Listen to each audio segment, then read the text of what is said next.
1961 সালে যদি আমরা 19শে মে কথা বলি তাহলে আমরা জানি যে আসামে বরাক উপত্যকায় শতকরা 95 জন 90 থেকে 95 জন বাঙালি বাস করে এবং তাদের মাতৃভাষা বাংলা। এবং 1951 সালের সাথে দেশভাগের আগে ওখানে বাঙালিকে গুণগত সংখ্যা পুরো হিসাবে অন্যরা তুলনামূলক সংখ্যালঘু। তা সেটা বিভিন্ন কারণে বাঙালিদের একটা অংশকে ভয় দেখিয়ে, বিশেষ করে বাঙালি মুসলমানদের একটা অংশকে ভয় দেখিয়ে নুয়া অসমীয়া মানে নতুন অসমীয়া নাম দিয়ে অসমীয়া তাদের মাতৃভাষা একথা বলে অসমীয়া ভাষাকে সংখ্যা বাড়িয়ে দেখানো হয় আর বাংলা ভাষার তুলনায় সংখ্যা লঘু হয়ে যায়। কারণ ওই নুয়া অসমীয়া যারা যে মুসলমান বাঙালি তাদের মাতৃভাষা তো বাংলা, সেই বাংলা ভাষা বাঙালি যখন তাদেরকে ভয় দেখিয়ে যখন অসমীয়া বলানো হলো তখন বাঙালির সংখ্যা খুব কম দেখানো হয়। ফলে দেখা যায় যে 51% বাঙালি বাংলা ভাষাভাষী এক ধাক্কা সেটা 32% এসে দাঁড়ায়। আর বাদ বাকি অন্যদেরকে সংখ্যাগুলো দেখানো হয়। এই অন্যদেরকে যাদের সংখ্যাগুলো দেখানো হয় তাদের মধ্যে নানান রকম ভাবগুলো আছে সেটা আলাদা কথা। এইরকম একটা কিছুর মধ্যে দিয়ে চলছিল আসামের রাজনৈতিক বহমানতা, ঐতিহাসিক বহমানতা, সামাজিক বহমানতা। এর মধ্যে দিয়ে 1960 সালে ওখানকার বিধানসভায়, অসমের বিধানসভায় তারা একটা প্রস্তাব পাশ করেন। তা হচ্ছে এই যে অসমের একমাত্র ভাষা হবে অসমীয়া, বাংলা, বড়ো, কাছাড়ি, ডিমাসা কোনো কিছু হবে না। হ্যাঁ, ফলে এখানে বিক্ষোভ গড়ে ওঠে এবং বাঙালিরা যেহেতু সংখ্যাগুলো আসলে ফলে বাঙালি তারা বিপন্ন মনে করে তারা নানান রকম আন্দোলন, ডেপুটেশন, মিটিং এগুলো করতে থাকে। এবং পরবর্তীকালে 1961 সালে মার্চ মাস নাগাদ এপ্রিলে 23 এপ্রিলে কাছাড় গণপরিষদ তৈরি হয়, গণসংগ্রাম পরিষদ তৈরি হয়, কাছাড় গণসংগ্রাম পরিষদ তৈরি হয়। এই কাছাড় গণসংগ্রাম পরিষদের কাজ ছিল হচ্ছে বাঙালি জাতিকে ভাষার ভিত্তিতে ঐক্যবদ্ধ করা এবং বাংলা যে আসামের অন্যতম ভাষা এবং বাংলা ভাষার স্বীকৃতি চাই, আসামের দুটো ভাষা থাকবে অসমীয়া এবং বাংলা, এর জন্য তাদের গড়ে তোলা আন্দোলন। এই আন্দোলনের জন্য তারা 3 মাস ধরে তার প্রচার প্রসার তারা এই একটা এলাকা নির্দিষ্ট এলাকা তারা ঘুরতে থাকে এবং 3 মাসের মধ্যে দিয়ে ওরা একটা ধর্মঘটের ডাক দেয়, সর্বাত্মক ধর্মঘট হরতাল ডাক দেয় ওরা। সেটা হচ্ছে 1961 সালে 19 মে। কথা ছিল পিকেটিং হবে। পিকেটিং মানে হচ্ছে ওই school, college, university, post office সব কিছু বন্ধ থাকবে, রেল স্টেশন বন্ধ থাকবে। ফলে সরকারও নানান রকম ব্যবস্থা করে এটাকে রোখার জন্য। এবং পরবর্তীকালে শিলচর স্টেশনে আসামের কাছাড় উপত্যকায় কাছাড় জেলা, তখন কাছাড় একটাই জেলা ছিল, এখন তাকে ভাগ করে 3টে জেলা হয়েছে। সেই কাছাড় জেলায় পিকেটিং করা হয় কাছাড় রেল স্টেশনে এবং আরও নানান জায়গায়। সেই কাছাড় স্টেশনে যখন পিকেটিং করা হয় সকাল থেকে দুপুরবেলা পর্যন্ত চলছিল মিছিল। 2:30 নাগাদ পুলিশ গুলি চালায়, সঙ্গে করবে পুলিশ গুলি চালায়। এই গুলিতে 11 জন গুলিবিদ্ধ হয়, 9 জন সঙ্গে সঙ্গে মারা যায়, 2 জন হসপিটালে গিয়ে মারা যায় তার পরের দিন। এই যে 11 জন, এই বাঙালি 11 জন ওখানকার ভূমিপুত্র, তারা ওখানকার মানুষ। তার মধ্যে একটি মেয়ে ছিল যে শুধুমাত্র মাধ্যমিক পরীক্ষার্থী ছিল এবং পরীক্ষা দিয়েই সে এসেছিল। হ্যাঁ, মানে পরীক্ষা শেষ হয়েছে।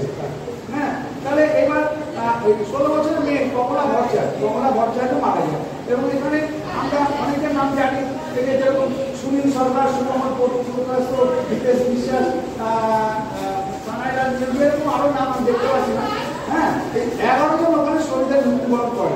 এরা বাঙালি এবং দাবিটা ছিল এই যে বাংলা ভাষাকে দ্বিতীয় ভাষাকে তুলে দেওয়া যায়, আমাকে যদি অসমীয়া বলতে হয়, শিখতে হয়, তাহলে চাকরি বাকরি, ব্যবসা বাণিজ্য, অন্য যা কিছু আছে সব কিছুতে আমরা পিছিয়ে থাকবো এবং বাঙালি দ্বিতীয় শ্রেণীর নাগরিকদের পরিণত হবো।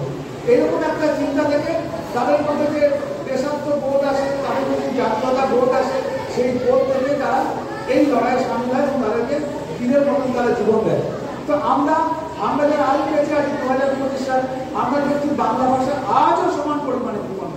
আজও আমরা বাংলা ভাষার মধ্যে দিয়ে আমরা আমাদের যে সাহিত্য, আমাদের যে সংস্কৃতি, আমাদের যা কিছু তা কমে খাটো হয়ে আসছে, ছোট হয়ে আসছে। আমরা আমাদের অস্তিত্ব রক্ষা করতে পারবো না। ফলে এই দিবস আমাদেরকে উজ্জীবিত করে নতুন করে মানে শক্তি পাওয়ার, নতুন করে শক্ত হওয়ার। আজকে আমরা যে অবস্থায় আছি এই অবস্থাকে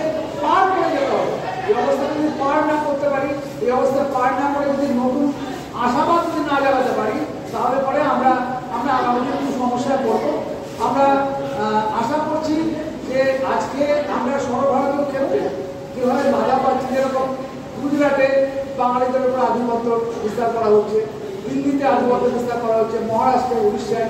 বাঙালি মানে ওদের সঙ্গে বাংলাদেশ, বাঙালি মানে বাংলাদেশি। সে এখানকার 500 বছরের লোক, কিন্তু বাঙালি আমি যদি বলছি, আমরা রাস্তায় বাংলা কথা বলছি, হোটেলে বাংলা কথা বলছি, বাঙালি বাংলাদেশি কিনা এটা প্রথমে চিহ্নিত করছে, এবং এটা চিহ্নিত করার মধ্যে দিয়ে আমাদের নিগৃহীত করছে। যখন আধার কার্ড দেখাচ্ছে ওটা ছিঁড়ে ফেলছে বা বলছে ফলস মিথ্যাবাদা বলে এটা ওটা করছে। আপনারা জানেন না বা হয়তো জানেন, মানে এটা খবরে কাগজে ভালো করে দেয়নি, কোনো টিভি চ্যানেলে ভালো করে এটা প্রচার করেনি।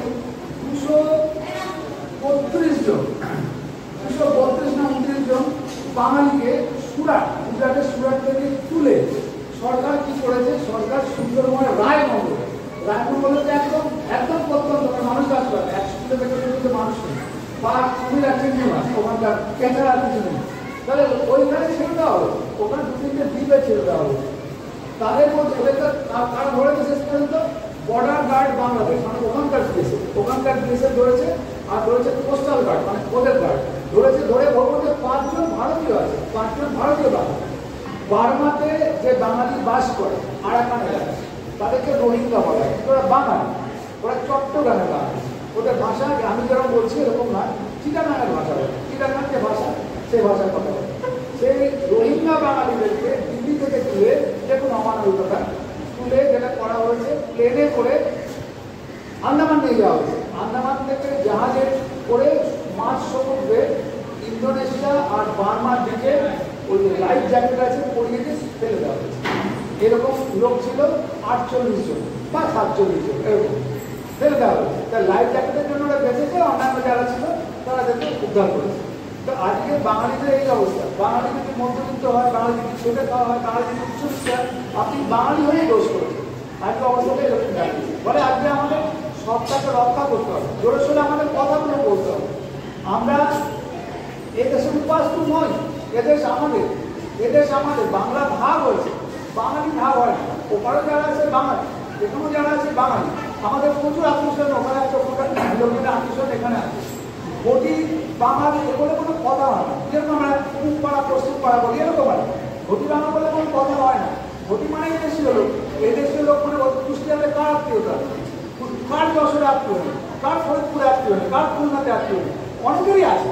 তাহলে অনেকেরই যখন আছে, দেশটা তো আমরা ভাগ করে যে দেশ ভাগ হয়েছে, রাজনৈতিক কারণে দেশ ভাগ হয়েছে। দেশ ভাগ হওয়া মানে কি, মাঝখানে একটা কাঁটাতার দিয়ে দেওয়া, সেই কাঁটাতারের উপরে আমার কলের জল থাকে, সেই কলের জলটাও পাড়া হয়ে গেল, আর আপনি পাড়া হয়ে গেল, এরকমই তো হয়েছে। কালে ওটা বিদেশ হয়ে যাচ্ছে। তো যাই হোক, যেরকম আজকে আমরা ভারতবর্ষে যে বাঙালি আছে, সে বাঙালি যখন পশ্চিমবাংলায় থাকে, সে বাঙালি আসামের বরাকতা থাকে, ব্রহ্মপুত্র থাকে, আসামে অ্যাকচুয়ালি করা হিসাব থাকে 90 লক্ষ বাঙালি আছে, কিন্তু অ্যাকচুয়ালি বাঙালি ওখানে আছে 1.5 কোটি। বাঙালির সরকার পুরো ত্রিপুরায় বাঙালি আছে, প্রচুর বাঙালি আছে, ত্রিপুরায় শতকরা 65 জন বাঙালি আছে। আচ্ছা, তারপরে আরাকানে বাঙালি আছে, আরাকান বার্মা, আর বাংলাদেশের পরে বাজে জেলায় বাংলাদেশের বাঙালি আছে। আর ঝাড়খণ্ডে আজকে আপনারা জানুন, জামশেদপুর বা ধানবাদ, গিরিডি, ধানবাদ কি বলে, ধানবাদের সঙ্গে একটা নাম কি বলে একই সাথে, ঝরিয়া, হ্যাঁ ঝরিয়া, ধানবাদ, বোকারো, এই সমস্ত এলাকা বাংলার রাড়ের এলাকা, এই লোকটা কেটে জুড়ে দিয়েছে, ব্রিটিশরা জুড়ে দিয়েছে, এ গল্প আলাদা। আচ্ছা, তারপরে বিহারে বাংলা রয়ে গেছে, মানে পূর্ণিয়া কাটিহারের মধ্যে বাংলা রয়ে গেছে, বাংলার অংশগুলো, ওগুলো পাল আমলের বাংলা, সেন আমলের বাংলা, পরবর্তী মুসলমান যুগের মানে হুসেন শাহ যুগের বাংলা, মোগল আমলের বাংলাগুলো বাংলা, ওগুলো বিহার না। আচ্ছা, তাহলে এটা কি হচ্ছে, তাহলে দেখুন আজকে বাঙালিকে কত খণ্ড করা হয়েছে। পশ্চিমবাংলায় 1 খণ্ড, বাংলাদেশ 1 খণ্ড, আসামে 1 খণ্ড, ত্রিপুরায় 1 খণ্ড, আরাকানে মানে বার্মায় 1 খণ্ড, উড়িষ্যায়, ঝাড়খণ্ডে, বিহারে 1 খণ্ড, এরকম সবাই বাঙালি। এবার দেখুন, এই যে ঝাড়খণ্ডের শতকরা 42 জন, এগুলো মিথ্যা বানিয়ে বলছি না, 42 জন বাংলা ভাষায় কথা বলতে পারে। 42 জন বাঙালি না, বাঙালি কম, কিন্তু 42 জন বাংলা ভাষায় কথোপকথন করে। অর্থাৎ আপনি সাঁওতাল, আমি বাঙালি, ওরা এরিয়া হিন্দুস্তানি, কিন্তু পরস্পর কথা বলে বাংলা, কারণ বাংলাটা সবাই বলবে। তাহলে বাংলা আধিপত্য ছিল, কারণ বাংলার এলাকা তো, বাংলার গরিব এলাকা, 19 1932 সালে দলিল বাংলায় লেখা, বাংলা দলিল লেখা হতো, বাংলা পুঁথিপাতি চলে, এখনো প্রচুর বাঙালি আছে ওখানে। হ্যাঁ, ফলে সেই বাংলাকে অস্বীকার করা হয়েছে, সেই বাংলাকে ঢুকিয়ে দিয়েছে 1765 সালে এই বাংলার হাতছাড়া হয়েছে। বাংলার হাতছাড়া বিভিন্নভাবে ঘুরে ঘাড়ে পুরুলিয়াটুকু এসেছে, কিন্তু মানভূমের পুরো এলাকাটুকু ওখানে রয়ে গেল। ওড়িশাতে ওই ঘাটশিলা বাংলা, মানে বিভূতিভূষণ যেখানে জীবনটা যেখানে কাটিয়েছে ওটা বাংলা, কিন্তু ওখানে দেখুন রয়ে গেল। তো বিদ্যাসাগরের কারমাটা মানে দুমকা জেলা, ওটাও বাংলা। হ্যাঁ, তা ওটা শেষ পর্যন্ত কেটে গেল। ওখানে বিদ্যাসাগর ছিল বলে বাংলা বলছি না, বাংলার সীমানা, ওটা ম্যাপে বাংলা দেখানো হচ্ছে সীমানা, ওটা বাংলা, ওখানে বাঙালি থাকে, বাঙালি আর আদিবাসী, ওখানে অন্যরা কেউ নেই। তাহলে এই যে জায়গাগুলো, এই জায়গাগুলো বাঙালি হাতছাড়া করা হয়েছে। দেখুন আজকে দেখুন, আজকে বাঙালিকে দ্বিতীয় শ্রেণীর নাগরিক হিসাবে চারিদিকে দেখা হয়, বাঙালির কোনো অস্তিত্বই প্রায় নেই। আজকে যে কেন্দ্রীয় সরকার হয়, সেই কেন্দ্রীয় সরকারের বাঙালিও নেই। সেই কেন্দ্রীয় সরকারে যারা বাঙালি থাকে তারা ওই মাথা মতো করেই থাকে। ফলে বাঙালির যে আধিপত্যের দিন তো শেষ, কিন্তু মাথা উঁচু করার যে দিন, মানে সোজা হয়ে চলবো, এই জায়গাগুলো শেষ হয়ে যাচ্ছে।